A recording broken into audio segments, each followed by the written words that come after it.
Hey everyone, Joshua Gibson here, and you're listening to episode 56 of the Philosophical Weightlifting Podcast.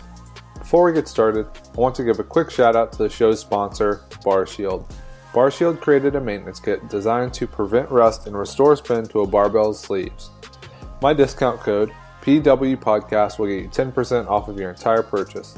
It will also help me to continue producing great podcasts with amazing guests. Head over to barshieldUSA.com, pick up a kit, and get your bars looking and spinning like new.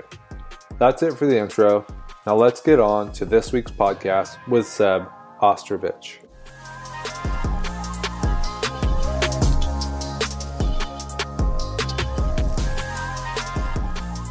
And we are live. Joshua Gibson here with yet another episode of the Philosophical Weightlifting Podcast. I'm joined today by the voice of the people, at least on his podcast, Seb Ostrowicz. Seb, how you doing? Doing I'm pretty good, well. Thanks. How are you? Oh, we spoke over each other there. Yeah, we tend to do that pretty often.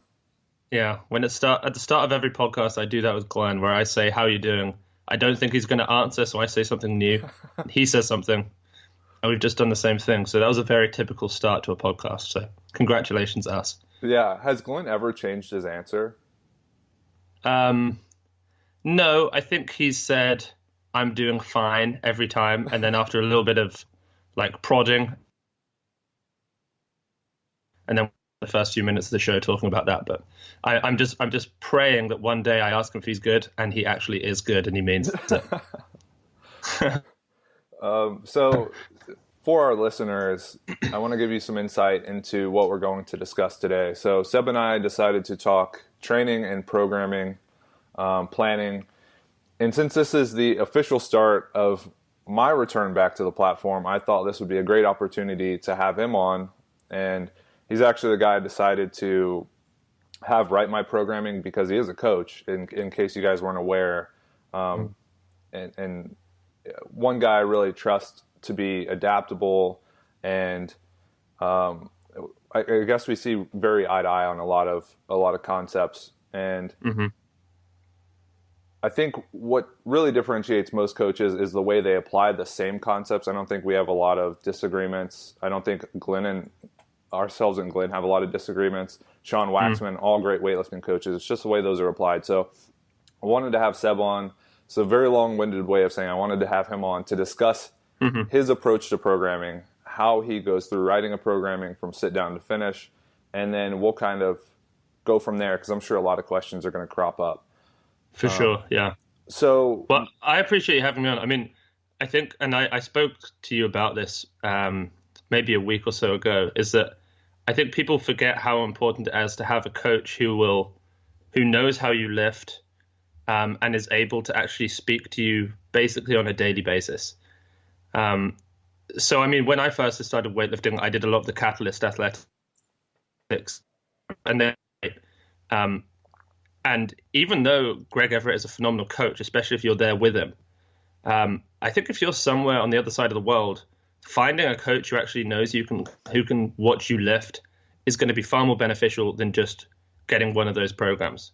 Those programs are generic for the average athlete. At least when you have someone who's there who can see you, they might not be actually as good a coach as the person on the other side of the world, but you can get so much more back from them. So I was excited to work with you mainly because I know how you lift so well. I've watched so much of you lifting. I've trained with you. I've spoken with you. We chat regularly.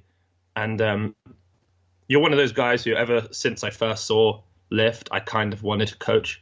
Like I probably didn't tell that to you, but there's so much about how you lift that I want to be involved in to improve and get you stronger and get you better. So I'm very excited to be able to work with you because, you know, like I said, I feel invested in your progress at the moment.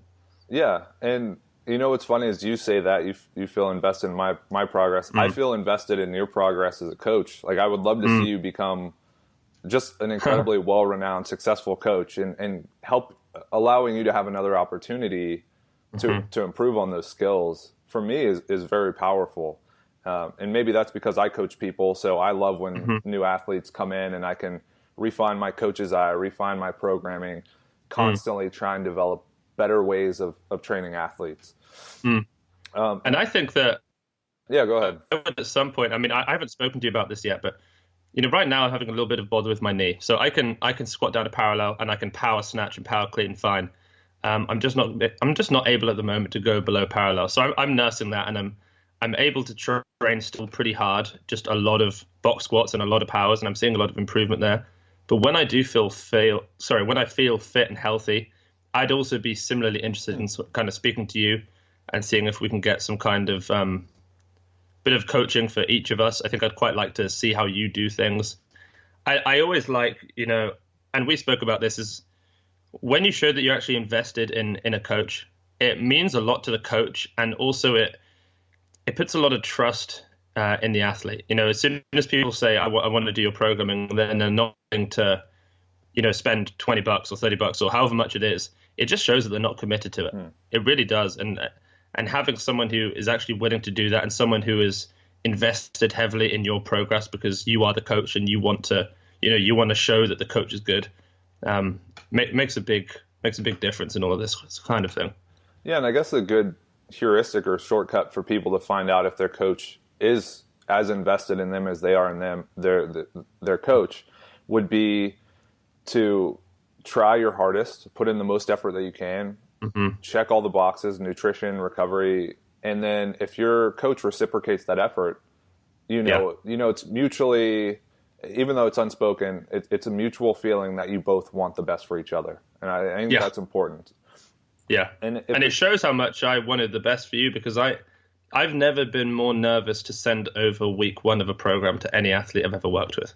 Like, really, I felt so confident in right for my athletes that I'll sit down, I'll spend a long time going through it, making sure it's right. But once I've got it right, I know it's right, I know it's good, and I know it's going to work because I know my athletes well.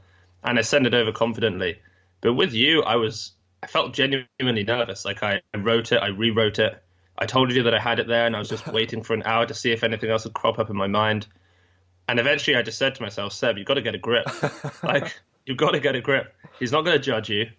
We're both aware that you're in a slightly tricky position where you're coming back from a bit of injury. So numbers are going to be changing a lot over the next few weeks. But, I guess this would be a good chance for us to kind of go into what it is that it takes to create a program. So I'll let you kind of carry on with the way you think this is going. Yeah. And the first thing kind of my response to your program initially, I loved it. It's a lot of what I don't do, which is new for me, and not that that's wrong. I mean, there are plenty of ways to, like I said earlier, to combine the same concepts. But what it showed me is that maybe I have a few things I should adjust or look at critically. So Seb, that program, we're obviously not prepping for any competition. So from my understanding, there are going to be more accessory movements, higher reps, lighter weights. And then I know a lot of people find difficulty in picking the correct exercises. So when you're sitting down and thinking about what an athlete needs, what does that look like in terms of picking an exercise for its usefulness, its ability to be loaded, etc.? So, the way I do is, and I think this will be interesting for people listening, because it gives more of a blueprint to actually how I program, and maybe you're the same. And, you and I have spoken about this. A lot of coaches come on and they're fascinating, but they give you very abstract ideas about what they do. They don't really give you a concrete plan of, this is what I do. The first thing I do is write these things down. And so what I do, at least with you, is you send me over all your numbers. And I always say to my athletes, send me everything. Send me, if you know a 5-rep max, send me a 5-rep max. If you know your hip extension, send me that. Good morning, squats, overhead squats, bench, snatch, power, hang, deficit. All of these things, send me them over. And then I just look at them. I spend a little while looking over them, and I can see generally, this is lagging or that's lagging. And for you, when I go through all your numbers, I can see that you're incredibly strong off the blocks. And I can see that you're not so good from a deficit, but the main thing that jumped out to me was you don't pull the bar high. Your powers are not great.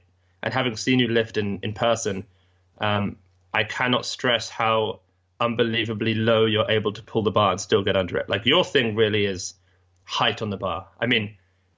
I pull 115 kilos in the snatch higher than you do, but you can keep going up higher and higher than I can in weight.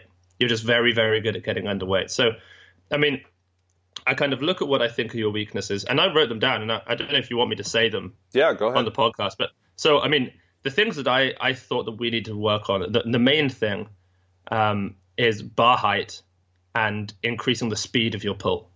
You don't pull the bar too high, and a lot of that is you pull the bar so incredibly slowly, which is always surprising to me because you've got a pretty good snatch grip deadlift and you've got a pretty decent deadlift in general. The next thing, of course, and this is the same for almost everyone, in particular you, is just general strength. Mm-hmm. And I've put particularly this is quad strength that you're lacking. When I look at you lift, and especially when I look at you squat, you tend to bias your posterior chain muscles. So when you come out of the hole of the squat, you push your knees back. So your knees might move back, say, 30 centimeters, but the height of the bar has only increased by 15 centimeters. So we can see that there wasn't a direct correlation between 30 centimeters of knee movement and 30 centimeters of bar movement. A lot of that has been lost. So you're pushing your knees back and you're suddenly creating more of a hip flexion angle where you're able to then lift the bar with your back. So the main thing there in the strength department is increase the increase the strength of the quads. And then a slightly straighter pull. I mean, I don't know if you've ever thought about this a whole lot. I've often noticed when I watch you snatch, and this comes back to being slightly weaker in the quads. I see you as being very hip dominant with everything and not so much quad dominant. Your hip extension is great. Your knee extension, not so great. So you tend to make a lot of contact with the bar through extension of the hips horizontally rather than extension of the knees vertically. So I write down these things and then I write down exercises that I know are going to help them. So for bar height, it's going to be powers, block powers, things that make you produce a maximal amount of force and speed in the pull, and you have to catch the bar high. You know, if we put down 80 kilo snatches, that's very easy for you and you can barely try and still make those. But if I put 80 kilo powers, suddenly you're having to objectively, and I've got people holding a stick there to measure, you're having to pull the bar a certain height and you're having to pull the bar quicker. And then something that I hadn't really tried for maybe ever. And for those of you who listen to the Weightlifting House podcast, Glenn and I talk a lot about deadlifts versus pulls. And I've been of the general consensus general opinion that deadlifts are more important for clean athletes. And these are deadlifts that mimic, the positioning of the snatch and the clean, than a pull. But when I look at you, Josh, lift, you have a very strong deadlift, but you don't pull the bar high and you don't have much speed in the bar. And so one of the things I said to you via Facebook when we were talking about all this is, and I've never heard it explained like this by anyone else, but this is how it makes sense to me, is we all know the formula F equals ma, force equals mass times acceleration. And when we train, we want to increase how much force we can put into something. So you can look at the other side of the equation. You've got mass and you've got acceleration. And generally what we do is we manipulate mass and we increase that. And we hope that that's going to then increase the force. But a lot of what we don't do is increase the acceleration, to try and increase the force. So if you look at Westside Barbell and a lot of powerlifters, they do max effort work, which is manipulating the M, the mass, and they don't do they do a lot of dynamic work, which is increasing or manipulating the the acceleration. So I figured that instead of us just doing really, really heavy deadlifts all the time, because your deadlift is so strong now, I'd rather we had a sub-maximal weight, and weight that is really not that heavy, that you are moving so fast and you're trying to continuously pull it so high that you're actually able to develop more speed in your strength. You're actually able to, trying to think of a good way to phrase this. I want you to basically be able to move 50% of your max faster than you can currently move it. A lot of the time that can be done by increasing your 1RM. But for you, that doesn't seem to have happened. Your 1RM in the deadlifts has gone up a lot, but the speed that you pull on 100 kilos or 140 kilos hasn't really changed that much. So that's the way I see those high pulls. Is I want to get someone to stand there with a PVC pipe, and you have to touch the PVC pipe over the set of 5. Every single rep has to touch the PVC pipe. So you're continuously having to pull high with your arms. You're continually having to pull the bar as quick as you can, accelerate the bar as quick as you can, because you do have a tendency to pull at a similar speed the whole time and then use your speed in getting under the bar. Then with strength, we need to increase the strength of the quads. So, I mean, this is very simple. It's back squats and it's front squats, but it's how you do them that matters. I recently had a girl in one of my classes say to me that she was going to start cutting depth in the squats so that she could squat more. And that made sense to her, and I understand that. She thought, if I squat more, I'll be stronger. But then I said to her, but you've got to consider why we're doing the squat. We're not doing the squats to squat more. We're doing the squats to strengthen particular muscles that will make us better in the snatch and the clean. So by you cutting depth, you might lift more weight, but you're not going to develop the same range of motion or the strength in the same range of motion. And in many ways, if you can make the same progress by squatting deep and squatting less, why wouldn't you do that? It's going to take less out of you in general. So with you, it's about changing the way you squat, keeping your knees further forward and not letting them shoot back. So there's a great video, I think it was by Juggernaut Training Systems with Max Ater and maybe Chad Wesley Smith, and they spoke about foot pressure in the squat. But the takeaway that I got from that was that the knees need to remain forward almost the whole time that you squat.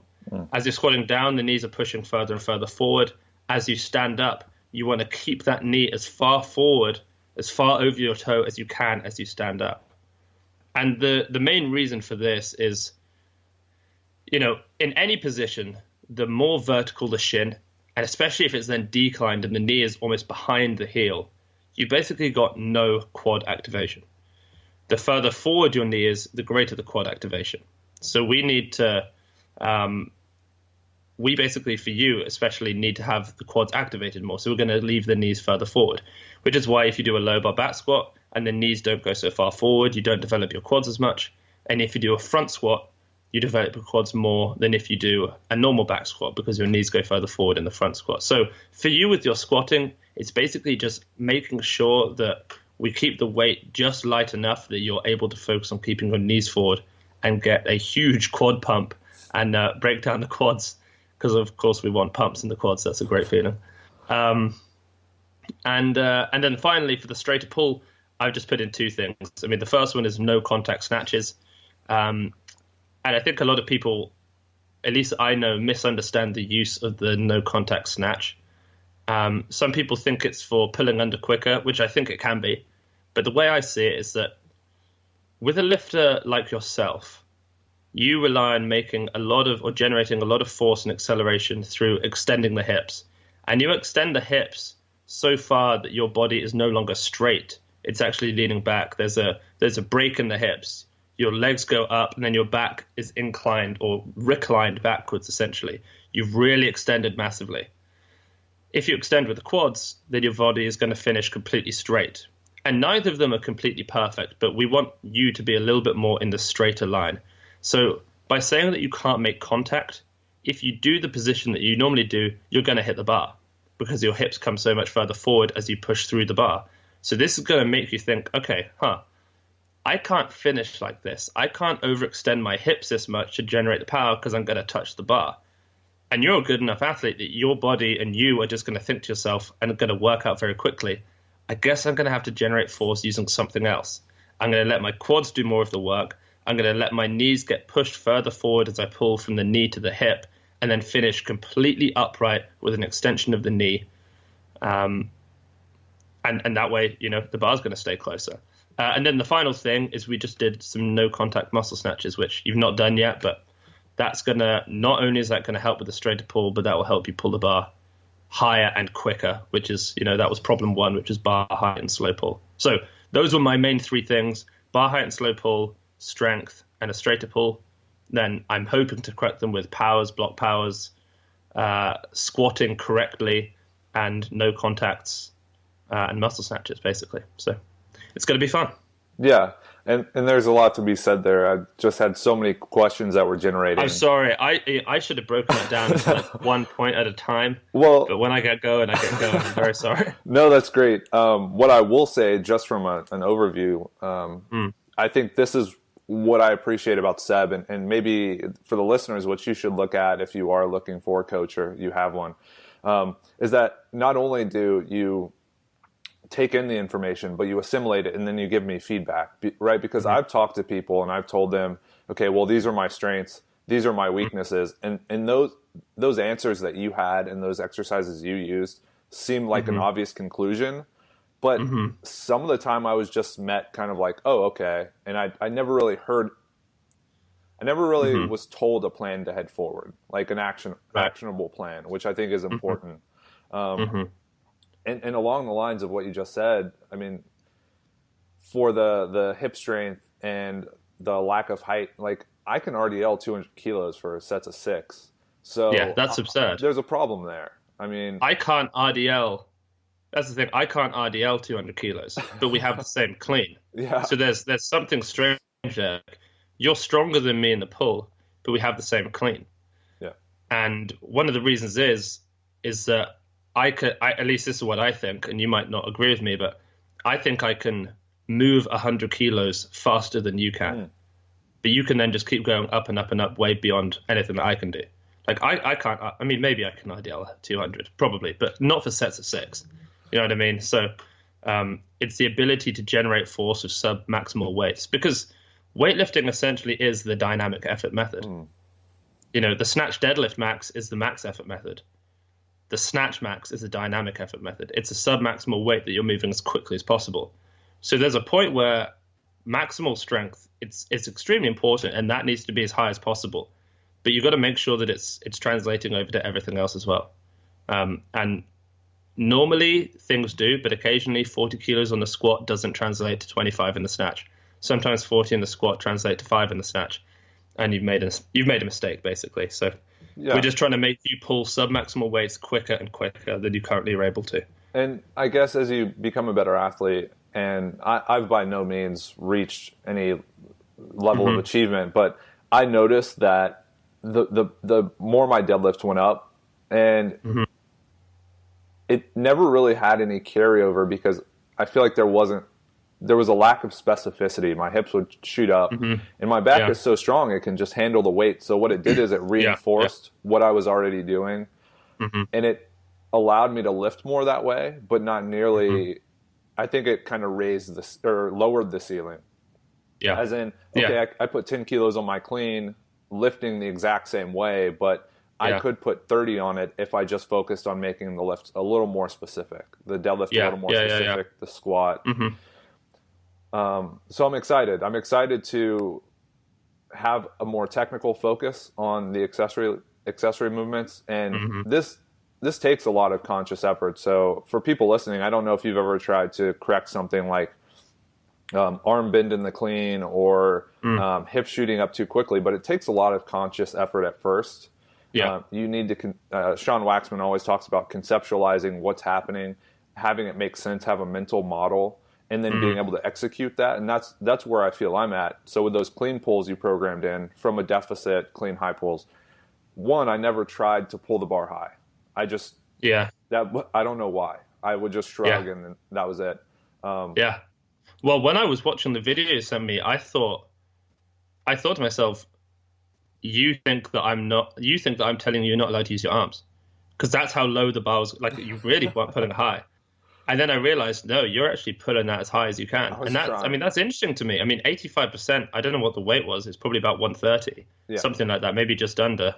I mean, that is like, I could power clean that for a double probably. I mean, that's not, I mean, I'd like people to realize, like, I'm not a better lifter than you. Like, you're better than I am. We're just different. We're just different. But I mean, that was interesting to me, because I'm still able to get under weights at the top level that don't go particularly high, more so than most people. But you are on another level when it comes to that, and you're really unable to pull 130 kilos high. And it makes me think, I mean, if you could speed the bar path up enough that you could pull 130 as high as I can pull 130, you already have a strong squat right now. It's got to go up a lot. But I mean, the things that you'd be able to get under and get up with, is crazy. Like, you're limited so much by your bar speed and by proxy bar height. Yeah, and I've talked to you about this. I've told a couple friends, but for people that don't know, at the Pinlay camp, I actually racked 150 twice, and When you realize, and you've kind of talked about it, when you realize that I don't get height on the bar, I don't have any speed on the bar, like my mechanics changed based on my strengths. So I would have a lot of arm pull, my hips would come up. Like, to me, I'm surprised I was even able to do that. So I feel like if we can iron out a few technical details, and really take the approach of getting better at what you're bad at, I think 160 plus shouldn't be all that unreasonable. I mean, I've tripled 175 in the front squat. Yeah, I mean, if you're not cleaning 160 by Christmas, like I feel like we've made a bit of an error. Yeah, I really do. And I think one of the things that I just want to mention, which I think will be useful to particularly the coaches who are listening, and this is something that I'm not going to take credit for this. I don't remember exactly where I got this idea from, but I'm sure I didn't think it up myself, is that I got very worried that someone might ask me, why is this in the program? Why am I doing this movement in the program? And I wouldn't have an answer for them.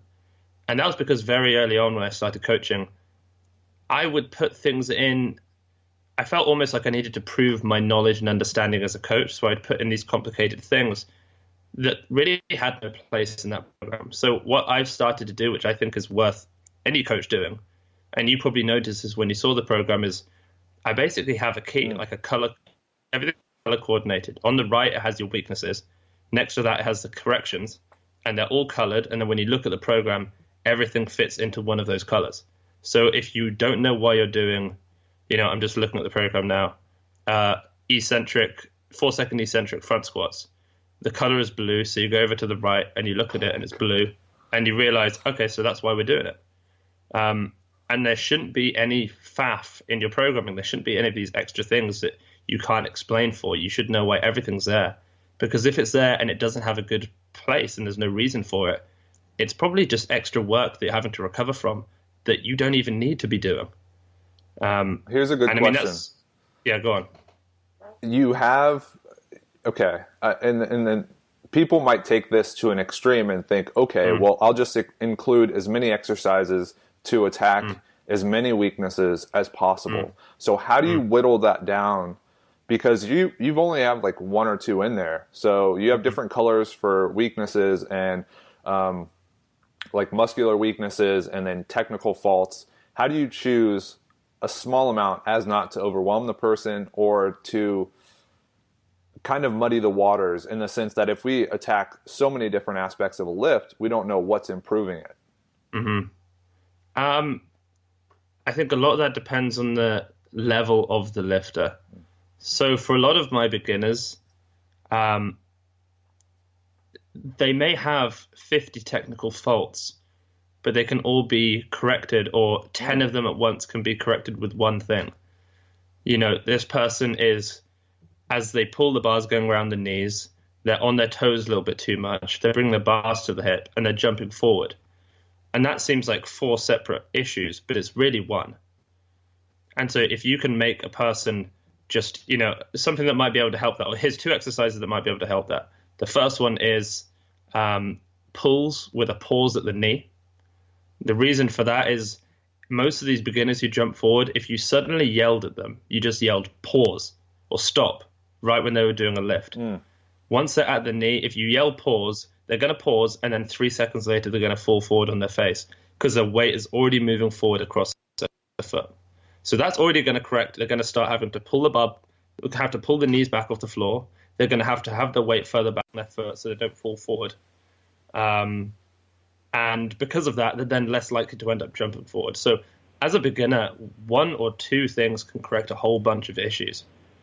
And then with you, honestly, there are a lot of things that I'd love to do. A lot of more things that I'd love to do.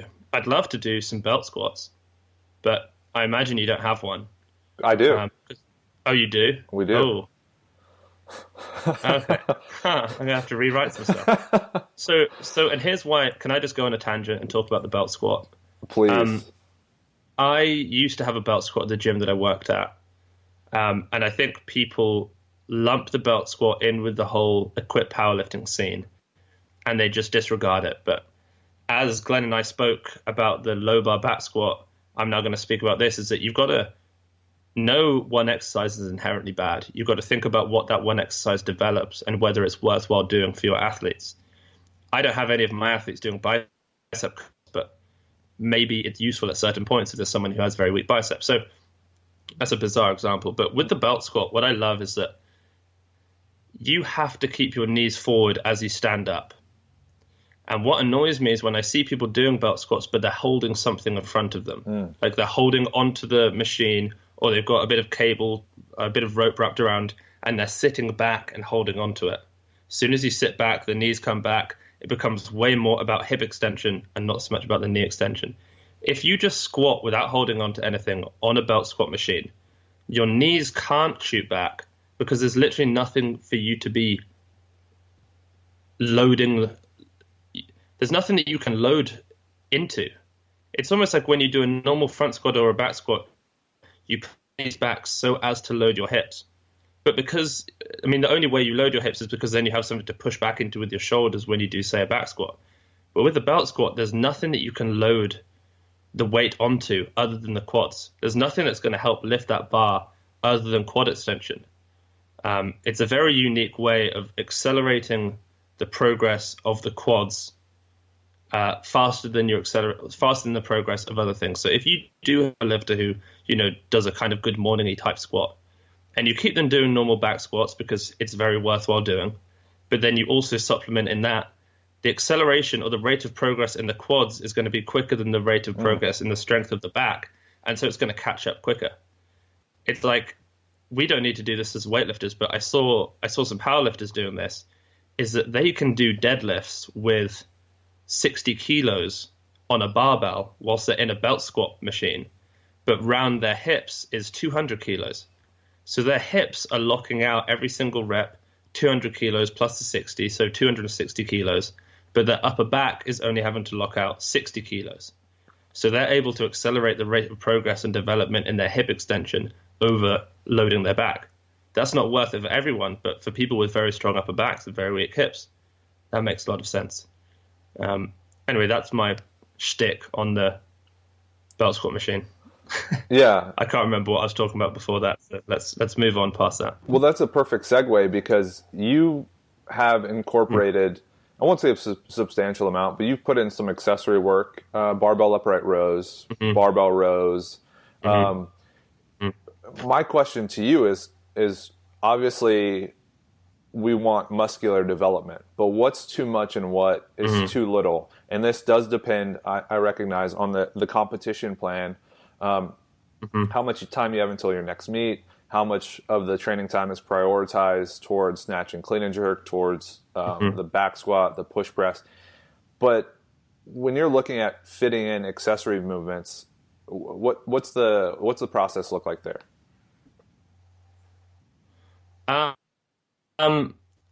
Well, so I put in, like you said, it does depend on where you are in a program. If you're far away from program, obviously you're going to spend at least 50% of your entire program is going to be accessory work. Accessory work is something that isn't the snatch or clean and jerk, so that includes squats.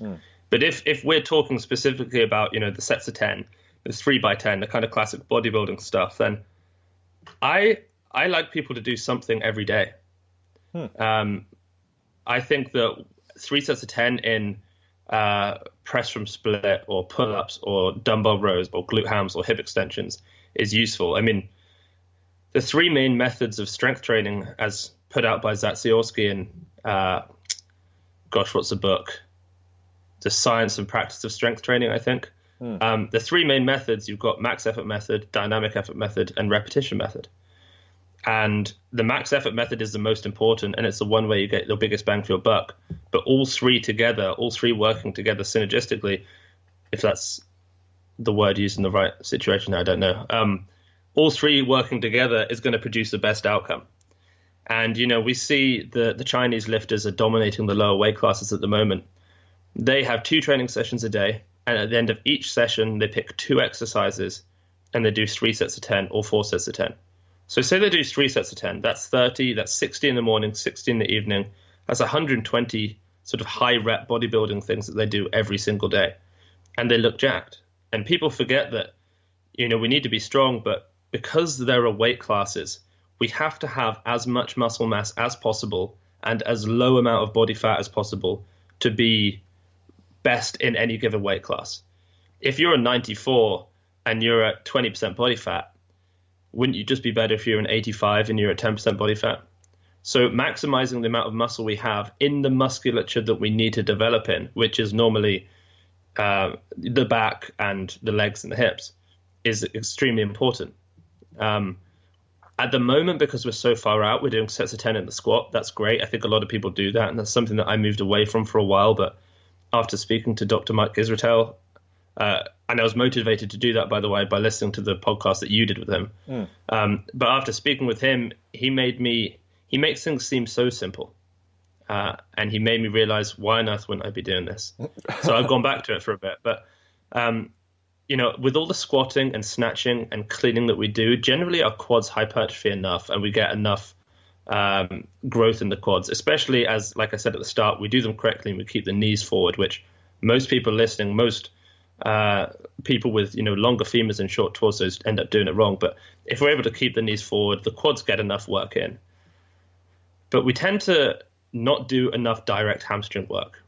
And the hamstring work isn't necessarily just to strengthen the hamstrings. It's about knee health. It's about being able to train continuously for 10 or 15 years.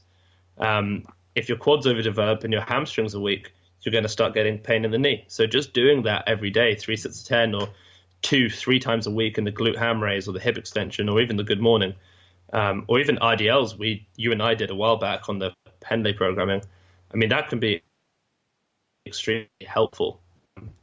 Strengthen the pull, but also to maintain a healthier knee. And then, I mean, there were a few. So I know a lot of people like doing a lot of high rep pressing. I think that high rep rowing is more important.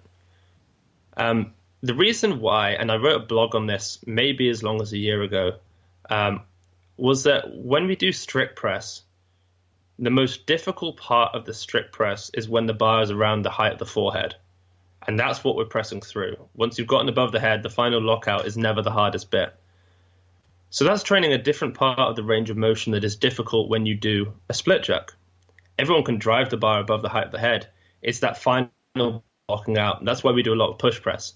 It's a very specific movement. We've got the same dip and drive as we do in the jerk. But then it will help you speed up the development of the bit that people miss a lot in jerk, which is the final lockout, and it strengthens the final tricep lockout. When you do the strict press, you don't get that so much. So I keep strict press in occasionally just to develop a little bit more musculature in the shoulders because I think it probably doesn't hurt. But generally, I like people to row more. I even put upright rows in with you just because once you've made contact, this is just specific to you, is your elbows tend to go back after contact. They don't keep pulling up on the bar. They pull horizontally backwards.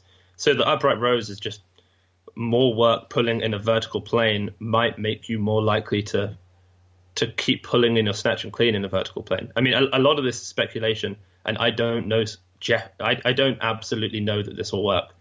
But I think it's at least worthwhile having a rationale behind why you're doing everything. And so for the upright rows, because they probably seem the most bizarre, that's my rationale. I want you to do some more rowing to develop the back, increase musculature so you can fill out your weight class and be more competitive.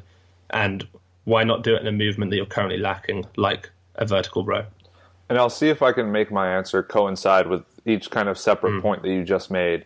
I do want to say that in regards to all of the higher rep movements, it is useful to look at your athlete and look at what muscles they naturally tend to grow larger than others. So for myself, my shoulders and my back just blow up.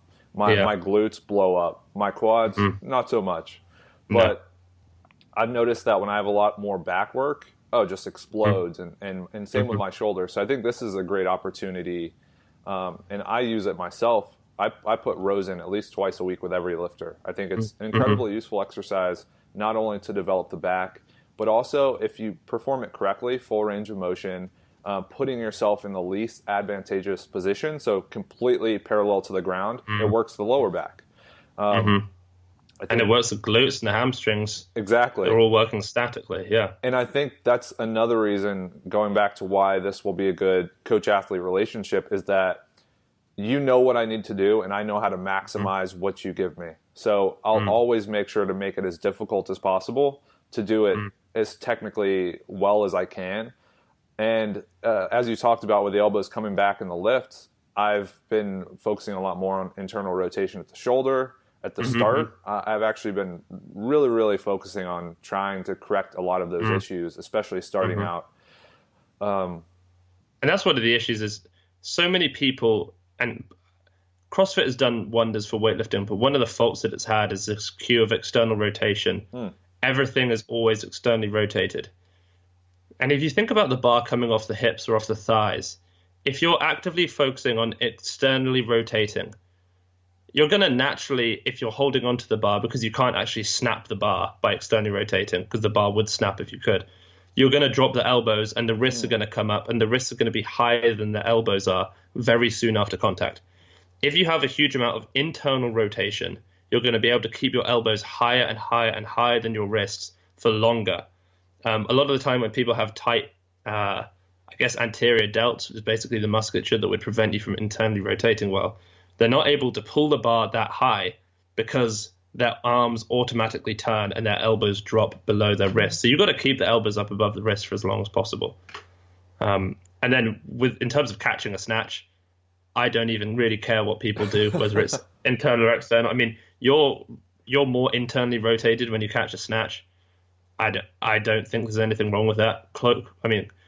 Ilya says to do it. The Chinese say to do it. A lot of the Kazakhs say to do it. I mean, it's a no biggie. It's really no biggie whether you catch it internally or externally rotated, unless it's causing an issue, which for you it's certainly not. Yeah, and I actually listened to Mike McKenna. He was on the Performance podcast with Will Fleming, and he was saying that he doesn't like the cue bend the bar in terms of keeping the lats engaged. And I think it's that exact reason that you just mentioned. When people think about bending the bar or sweeping it in, they tend to externally rotate at the shoulder. So he said to squeeze the plates off of the bar. And by trying to squeeze to the outside of the bar, you turn the elbows out and you push out. Yeah. So I've been playing around with that because I noticed it's actually a pretty big issue is people having their elbows pointed back in the clean and then the bar swinging out, looping, crashing, pushing them on their heels, and then making it a lot more difficult to stand up. Yeah, and that's, the whole thing about using your lats to pull the bar back into you, I've always had a hard time understanding that. And it hasn't really made sense to me. How can you lift a bar that's so heavy, you're doing 150 kilo clean, and with straight arms, you can, it's basically the final part of a movement of a pullover. You can use your lats to just pull the bar back in. And I've come to the conclusion that it's just wrong. I think you should maybe engage your lats to some extent, but I don't think that you're trying to pull the bar in. If you watch a good weightlifter, so the idea that you are over the bar and you're pulling the bar literally in with your lats would mean that if you looked at a lifter from the side and you paused them, their arms would not be vertical. But actually, when you look at a lifter and you pause them at the knee where their shoulders are as far over the bar as possible, and you pause it, their arms are pretty much vertical. Their shoulders might be slightly further in front of their wrists, but it's because they're not actually with straight legs and then horizontally over the bar with their arms, pulled all the way back. Their hips are really far back, but also their legs are angled backwards. Like their knees are behind their heels and their arms are actually straight down, kind of like a pendulum, just holding the bar. Not a pendulum, because that would say it was swinging. Like a cable, just holding the bar. They don't have this position where their shoulders are way further out in front of their wrists. And the way you've got to do it properly is you've got to start devoting some time to understand the balance of the body or the balance of the weight in the foot of the pull all the time. And I think that's where people go wrong. If you're going to have straight legs and your weight's going to be, or the actual weight of you plus the bar is going to be so far forward over your toe, you're going to fall forward. And if you want to stop that, you're going to have to use your lats to an incredible degree to be able to push the bar back. And it's just not how it is. People are more leant back as they pull to counteract the heavy weight of the barbell that's in front of their body. I don't know if I did a great job explaining that, and I'll try and do a better job some other time, but I don't think the lats are really acting that much on keeping the bar back. I think you do a good balance of your foot, and keeping your body further back is going to help you balance the bar. I don't believe that the lats are doing what people think that they're doing, basically. Yeah, and I agree. I mean, you might disagree with that. Well, I don't know. It's tough to formulate an answer that I feel is sufficient. Yeah, I do know that the athlete, when you cue that, they just tend to keep the bar closer to the body. So regardless of what's happening at the lat, them just being more present in where that bar is in relationship to their leg or in relationship to their shoulders, I think that's what's really important. So it's kind of like, is it doing the thing we think it's doing? Maybe not, but it's doing something. Yeah. I think you're probably right there. The camera went a little bit off for a few seconds, so I don't know if you asked me a question, but I think I caught everything that you said. No, you're good. I will say that even if the lats, I don't know. We'll just get off. That needs to be a topic for a different show. Maybe we can come at it a little more prepared. I need to spend some time. Yeah, I need to spend some time actually trying to articulate what I'm saying in a way that's understandable. Because in my head, I can conceptualize it and how the mechanics would be wrong, but I need to work out how to say it. Because I mean, a lot of understanding is being able to say it to yourself succinctly. Well, could you say that it's maybe not? Because I can't do that, I can't quite do it. Could you say that it's maybe not acting the act of the lats aren't acting to actively move the bar in. What they're resisting is movement away. They're just resisting that eccentric contraction. See, I don't even agree with that. Really? I mean, honestly, I think if you told me to pause at the knee and relax my lats, the bar would not swing away from my body. Because the bar is at my center of gravity. I don't think the bar would swing away from me. I think that would imply that the shoulders are directly over if it was going to. I don't think the shoulders are going to be over the bar. No, I don't think it would. No, I disagree. I don't think it would. Okay. I think I tell you what I'm gonna do is I'm gonna draw a few diagrams and I'm just gonna send them to you on Facebook. And then if we continue to disagree, then we can do another podcast about it. I mean, it might be that I have a bad understanding of it, but in my head, I think I've got it down. Well, we'll see. We'll talk about this off air. You could write an article. I don't think anyone would read it, but that would allow you to put your thoughts out in a more coherent way. No one reads anything I say. They listen to people that I interview, but they don't care about what I say. I think the last thing I actually wanted to touch on before we kind of wrap up here, and this is something that I've been just thinking about constantly, is change within a program, and that's change within a mesocycle, a microcycle, so a week, a month roughly. Because I know as you learn more and as I learn more and we evolve as a coach, we evolve as coaches, you have this great idea that's going to make a difference and you want to implement it right away, right? But the athlete's in the middle of a training cycle. Yeah. What do you do? I mean, it depends what the change is. Like, I recently decided I want to start bringing back some 10s in the squat. But I had guys who were in their final 4 weeks before competition. So I just wait. Like, It's not going anywhere. And if my mindset changes, it's probably only going to change because I became more informed and decided not to do it. Like, if you're able to wait for 4 weeks before implementing it, it only shows that it's probably a more valid idea because you still want to do it after 4 weeks. But then the truth, I think, is that I never have big changes in what I believe. They're just slow. Like, it's one thing changes and then everything's the same again. And then I think, or I hear someone say something, I think about it for a while, and then something else changes. It's always I try and keep things methodical and purpose driven and kind of deliberate. Like, only one thing will change at a time, really. And part of that is because I don't want to change everything too much or things feel too messy in my head. And then, like you said earlier, you don't know what to attribute the progress to. And the truth is, like, training hasn't changed that much over the last few decades. I mean, I did a podcast where I spoke about Alexiev recently, and back then the training was different. I mean, he was like the first person ever to start doing 2 training sessions a day.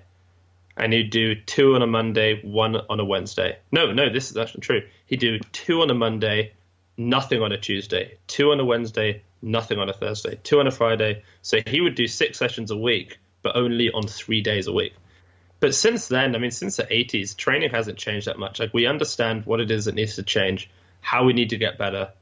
And so it's not like, I don't think I'm ever going to be reading or listening to something and just think, oh my God, there's an entirely new conceptual framework of programming that I've never heard of that's going to change everything. It's just people have different slants on things. Sometimes people think that you need to emphasize specificity a little bit more over periodization or a little bit more over general strength. And all these pillars of programming, everyone knows that you've got to involve all of them. And generally people just manipulate one a little bit more than another program. And that's where the differences lie. So I never feel like I have these huge differences I need to change from program to program. We just work back down. We're 12 weeks away. The volume comes up. I think the most important thing is exercise selection and having a coach that trusts in you and you really, as a coach, caring about your athletes. Exercise selection to me is extremely important. I mean, I think one of the things that I wanted to get across, which hopefully I did, was that, you know, with you, I didn't just think to myself, okay, snatches, because you're a weightlifter. So we're going to put snatches on a Monday, a Tuesday, and a Friday because you're a weightlifter. So you have to do snatches. And then back squats, we have to do back squats because you're a weightlifter. So we put the squats in. That's not how you do it. These exercises aren't attached to weightlifters for any other reason that they're useful most of the time. So what you have to do is you have to look at the athlete and see what body part is weak, and then pick an exercise that will improve that body part. And sometimes one exercise will improve a bunch of body parts, like the back squat performed correctly. But you don't put a back squat in because it's what weightlifters do. And you don't just put in no contact snatches because maybe it's fun. You look at what is the athlete weak in, what do they do wrong technically, and what 6 or 10 exercises for the next 4 weeks do I think can fix those. Once you have that, then you think, okay, well, I'm 12 weeks out, so I can do them at slightly higher volume and slightly lower intensity. And if you're 4 weeks out, well, maybe we drop some of the less specific exercises and we do the rest at a higher intensity with a lower volume. But the whole periodization of starting out, you know, lighter with more reps, everyone does that. Everyone does that, except for Westside, because they just do a 3-week, you know, pendulum wave, basically. But everyone else does that. There's nothing that exciting about it. I just think exercise selection is really key, and it's been the thing that, you know, I don't think I'm, like, I don't know, I'm trying to get better as a coach, but the one thing that I feel like I'm quite good at, and that I pride myself in, I guess, to some extent, is watching a lifter lift and then feeling confident that I can tell them what exercises they ought to do and have a reason why, rather than just look at everyone and say, you got to do squats and pulls. So no, some people need to pause at the knee. Some people need to pause an inch off the floor. Some people need to do no foot snatches, and other people don't. And I think being able to choose what exercises the athlete needs is a very important thing. Yeah, and it's incredibly context dependent. So you talked about a beginning weightlifter earlier in the podcast that may have a problem jumping forward. So you would put a pause in to remind them where their balance is. Well, I actually went through that with someone. That could be one of the things, yeah. Yeah, I went through that with someone that I was coaching. I put a lot of pauses in hopes that it would fix it. And when it didn't, you tried to think about what else is going on. So we messed with the starting position, and that fixed it right up. So yeah. And then sometimes it's just having people do snatches to get better at snatches. I mean, especially beginners. Like, you can put in a lot of variation, but for me, I don't want to, I'm not going to say waste it, but I want to go there when we need it, not just go there for the sake of variation. I know what you mean. It's almost like a waste sometimes. Yeah. It's like, what, we could have just saved this for later. It's like creatine. Right, yeah, exactly. People always want to jump on creatine. It's like, you can do it, but then you've done it. Like, wait, why not wait? Like, once you've done it, then you've gained, like, I always find I gain a couple kilos in strength when I go on creatine. But when you've done it, you've done it. Then when you come off, it will come back down. But, like, don't just do everything at once. Yeah. Save things. Save things for when you need them. Save them for when you need the extra boost. That could be with an exercise or creatine, I guess. Yeah. But you know what I mean. Yeah. That's a great point. And I think, again, reading some more of Sean Waxman's stuff, he's coming on the podcast tomorrow. So I tried to prepare as much as possible. And I loved your podcast with him. It was great. Yeah, he's terrific. He's a genius. He is. And I was looking through all of his articles, and he wrote one on ratios, so lifting ratios. So what percentage of your 1 rep max snatch should you be hitting in a low hang snatch or a block snatch or an overhead squat? So I think when we talk about exercises to correct faults or correct weaknesses, we also need to look at exercises that have the most predictive value. So if you never overhead squat someone, you may not be able to, let's put 3 together: overhead squat, low hang snatch, and then block snatch. Those are the 3 variations you use along with the power. But if you never use those exercises, you can never predict performance. So instead of just trying to improve weaknesses, maybe go to a few lifts that will allow you to prepare for the up and coming competition. Does that make sense? I feel like I think I know what you mean. And I think it's like, sometimes you don't need to max out the snatch to know that you're about to PR it. Yeah. Like, I know for me, if I can hang snatch over 110 kilos, I feel like I can hit a pretty big snatch a week later, something heavier than that. Or, if you know that you can 3 rep max 110 kilos, or your power snatch goes up, or all these other exercises go up, and you tend to know the correlations between, this one is 90% of that, this one is 96% of that, this one might be 102% of this, but you know where those are at, and you start PRing all these other things, then you don't need to go out and max your snatch and clean and jerk all the time, because you know your body's prepared for them. So that I see a huge amount of benefit in different variations of the snatch and clean and jerk.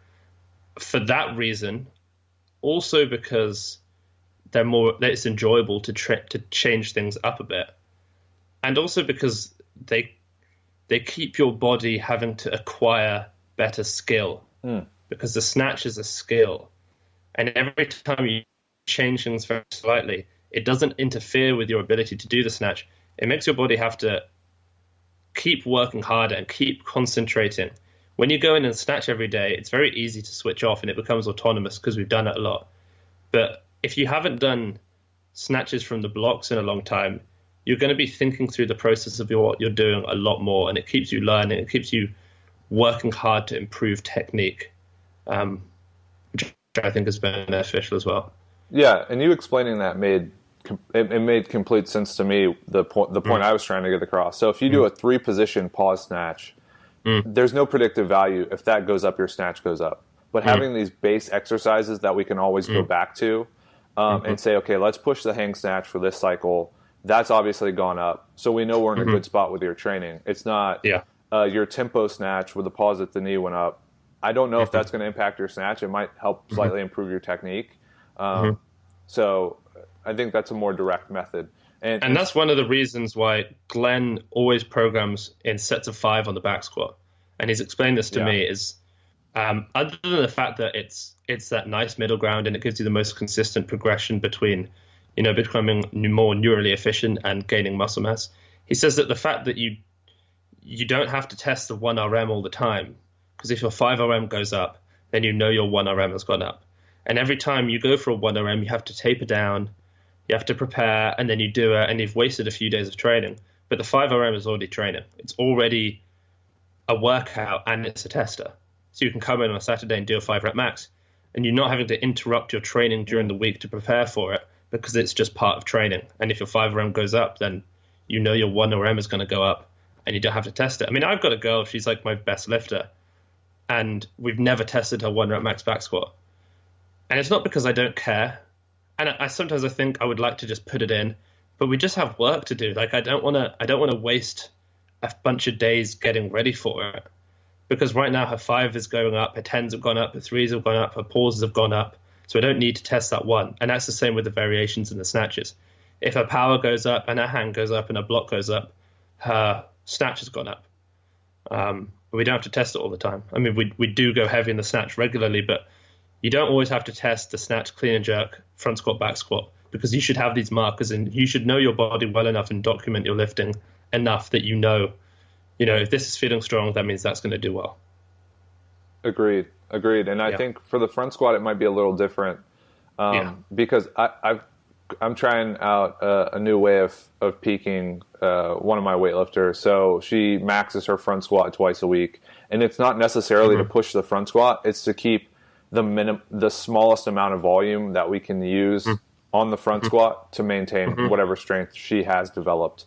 So again, that just goes to lend weight to what you were saying about know why you're doing something, and it on paper it might not necessarily look as though it's what it's meant to do. So Seb, I'm very conscious of your time limit.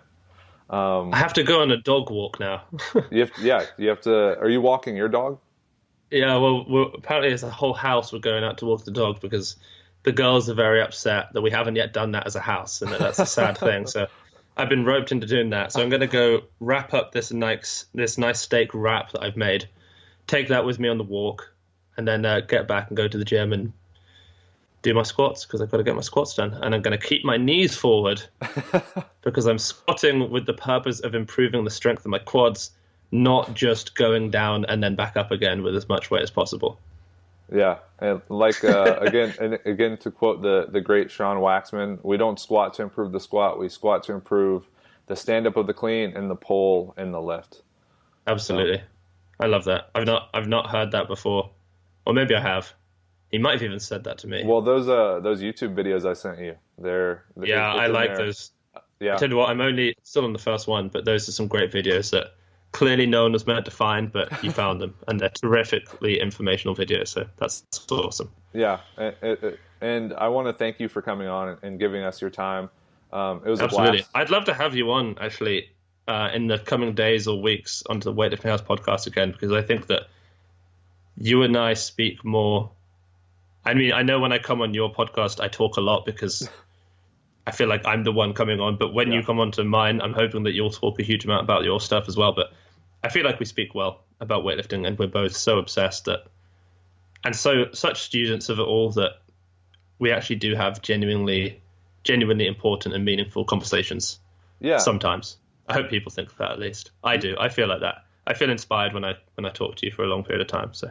Yeah, I always feel like I come away with something new, a new way to apply what I know, and I really appreciate that. And I'm sure our listeners are going to love this because they can go out and write their own program, or they can appraise another program and look at it with a bit more of a critical eye, which is what this is all about. So, guys, thanks for tuning in to another episode of the Philosophical Weightlifting Podcast. If you like what you heard, please like, share, subscribe to the podcast, leave a review. It can be a negative review, a positive review. Just leave your thoughts in that review section. It's really appreciated, and it helps the podcast grow. Leave mean reviews. Yeah, tell Seb how no, we won't how go bad there. his programming is. Yeah. Well, hey, if you want to see what Seb's programming is like, reach out. He is a coach. I just want to continuously remind people of that, because he's known as the voice of the people. He can be the coach of the people too. Yeah, hopefully one day. Yeah. Yeah, one day. And I want to shout out to everyone that's listened to the podcast. We hit 8,000 downloads since we moved to Spreaker. Nice. Not nearly as high as Weightlifting House, but we're working on it. It's unfair comparison because I started on Spreaker. Yeah, you're right. So we would be much higher if we started on Spreaker. Well, we can say that for now. Well, that's what I'd like to think. Yeah. So yeah, thanks again, guys, and I guess we'll catch you guys in the next episode with Sean Waxman. Awesome. All right, speak to you guys soon.